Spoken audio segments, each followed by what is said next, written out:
frères dans le Christ, paix, joie, grâce, amour à chacun, chacune de vous, au nom de notre Seigneur Jésus-Christ, de la part de Dieu notre Père. Aujourd'hui, nous célébrons, nous vivons le 4e dimanche du temps de Carême, le dimanche de l'aveugle né, si on peut dire comme ça, l'homme né aveugle. Le texte d'aujourd'hui, la première lecture, et l'évangile aussi, nous invite à réfléchir sur ce qu'on peut appeler les mystères du choix de Dieu et aussi les mystères des raisons pour lesquelles Dieu laisse que certaines choses arrivent. Nous passons souvent le temps à nous poser des questions en face des mystères, en face des difficultés de la vie. Nous nous demandons toujours pourquoi ceci ou pourquoi cela. À qui la faute? Une chose arrive et on se demande à qui la faute. Dans l'évangile, c'est un peu la question qui se pose. L'aveugle, qui a péché? Ses parents ou c'est lui-même? Jésus dit en fait, même là, cela est à aucun des deux, personne, aucun d'eux. Cela arrive pour que se manifeste la miséricorde, l'amour de Dieu, davantage, se manifeste la puissance de Dieu.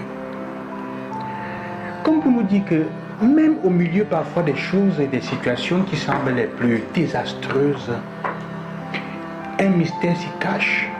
Il y a une raison cachée. Pas que Dieu le fasse pour une raison cachée, surtout quand c'est le mal et la souffrance. Non, c'est que le Seigneur parfois laisse les choses arriver pour une raison bien plus grande qui est derrière. Évidemment, ce n'est pas toujours facile à savoir. C'est une réponse aussi qui peut parfois heurter ce que je suis en train de dire, c'est vrai. Mais il y a un mystère dans le choix de Dieu. La première lecture nous présente l'histoire du choix du premier roi, donc du deuxième roi, de David. Et le texte nous fait comprendre quand le prophète Nathan veut choisir parmi les fils de Jessé, les plus grands, les plus forts. Il dit non, j'ai écarté ceux-là. Il dit les hommes regardent l'apparence, le Seigneur regarde le cœur. Je ne choisis pas avec les mêmes critères. Nous regardons l'apparence, Dieu lui regarde le cœur. Ce qui est vrai. Il faut voir par exemple comment est-ce que nous choisissons, ou plutôt instinctivement, comment nous nous ouvrons en fonction des personnes qui sont en face de nous. Si quelqu'un est bien habillé ou si quelqu'un est habillé un peu casuellement, mal habillé, comment est notre réaction? C'est instinctif. Nous choisissons, nous regardons l'apparence, le Seigneur lui regarde le cœur. Il s'agit de regarder, d'apprendre à choisir les choses et à voir les choses avec le cœur. Ce n'est pas évident. Même de reconnaître l'intention des personnes envers nous, ce n'est pas évident. Parce que si tu es capable de lire dans ton propre cœur, si tu es capable d'être attentif aux raisons de ton cœur, tu seras capable d'être attentif aux raisons du cœur des autres aussi et de lire dans le cœur des autres. Par exemple, je crains toujours un peu ceux qui ne sont pas capables de parler en regardant les autres dans les yeux. Oui, il y en a qui sont timides, il y en a. Mais quand quelqu'un est trop fuyant des yeux, il faut faire attention. Évidemment, pour être capable de regarder quelqu'un dans les yeux, il faut que toi-même, tu sois capable de soutenir le regard de l'autre et que tu ne te reproches rien et que tu aies un cœur pur. Il y a un exercice que nous faisait faire souvent, c'était d'être capable de regarder dans les yeux de nouveau-nés. Si tu es pur, tu seras capable de le faire. Si tu n'es pas pur, ce sera comme les ténèbres qui sont en face d'une grande lumière. Tu vas te sentir mal à l'aise.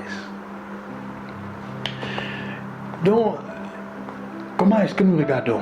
Nous jugeons avec notre cœur ou sur l'apparence? Est-ce que nous sommes capables d'aller à la racine des raisons des autres? De regarder. Et nous-mêmes, comment est-ce cela? Une autre chose qu'on peut dire, c'est qu'il n'y a pas pire aveugle que celui qui refuse de ne pas voir. L'aveugle né est guéri, et quand il va se présenter aux pharisiens, il refuse de voir la vérité. Il refuse d'accepter ce qu'il voit. Il ne veut pas croire que Jésus est celui qui a guéri cet homme. Il n'y a pas pire aveugle que ceux qui refusent de voir. Et pourquoi cela arrive? Pourquoi est-ce qu'ils ne sont pas capables de le faire? Parce qu'ils sont plongés dans leur certitude. Les pharisiens, comme les gens du peuple, comme cet aveugle né, attendent le Messie. Mais comment est-il capable de le reconnaître quand il est guéri et eux non? Parce qu'ils sont fixés sur des préjugés, sur une manière de voir précise. Ils attendent, mais ils ont des lois dans la tête bien construites, des préconceptions. Et l'évangile nous fait comprendre aussi cela, le danger des certitudes. C'est l'autre aspect, le danger des certitudes. Fais attention à l'extérieur. Nous jugeons souvent trop à l'extérieur, en bien comme en mal. Parfois, celui qui se présente bien vêtu est un délinquant. Comme parfois, celui qui se présente mal vêtu est la personne la plus riche qui existe. Pour la reconnaître, il faut apprendre à lire l'intention du cœur des personnes, à être attentif. Et pour lire l'intention du cœur des gens, il faut être capable d'écouter son propre cœur, parce que l'Esprit Saint nous parle dans notre propre cœur.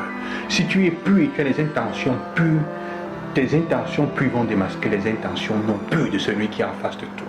C'est une dimension spirituelle, comment dire, indiscutée.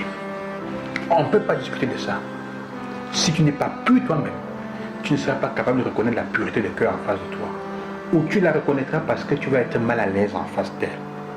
La vérité des intentions. Le Seigneur nous invite. Et quand on est dans le Seigneur, quand on est attaché à Dieu, il nous le montre toujours. Donc, il nous montre toujours. Donc, c'est un peu ça, soeurs et frères. L'aveugle, lui, n'est pas empêché, il n'est pas dans les idées faites, tout arrangé. Et il répond tranquillement que nous savons que quelqu'un qui guérit, qui fait le bien, ne peut pas agir au nom de Satan. Et surtout quand le bien est fait gratuitement, il dure dans le temps. Ce sont des instruments de discernement. La bonté du cœur des gens se voit dans leurs actions, dans leur capacité d'agir tranquillement. Et c'est ce qui veut faire comprendre donc. Mais les pharisiens sont enfermés dans leur préconception. Ils sont incapables de le voir. Alors, sœurs et frères, nous sommes invités aujourd'hui à devenir lumière, à nous comporter comme la lumière de laquelle parle la deuxième lecture. En effet, il dit, autrefois vous étiez ténèbres. Maintenant, dans le Seigneur, vous êtes lumière. Conduisez-vous comme des enfants de lumière. Or, la lumière a pour fruit tout ce qui est bonté, justice et vérité. Et sachez reconnaître ce qui est capable de plaire au Seigneur. Ne prenez aucune part aux activités des ténèbres. Elles ne produisent rien de bon. Démasquez-les plutôt. Ce que les gens là font en cachette, on a honte même d'en parler. Mais tout ce qui est démasqué est rendu manifeste par la lumière. Et tout ce qui devient manifeste est lumière. C'est pourquoi l'on dit, réveille-toi, toi qui dors. Réveillez-vous, vous qui dormez. Que le Seigneur vous aide à regarder dans votre cœur, à agir dans la bonté de votre cœur et à manifester aux autres, comment dire, à être capable de juger et de regarder, non pas l'apparence, mais le cœur. À demain, bonne semaine, loué soit Jésus-Christ.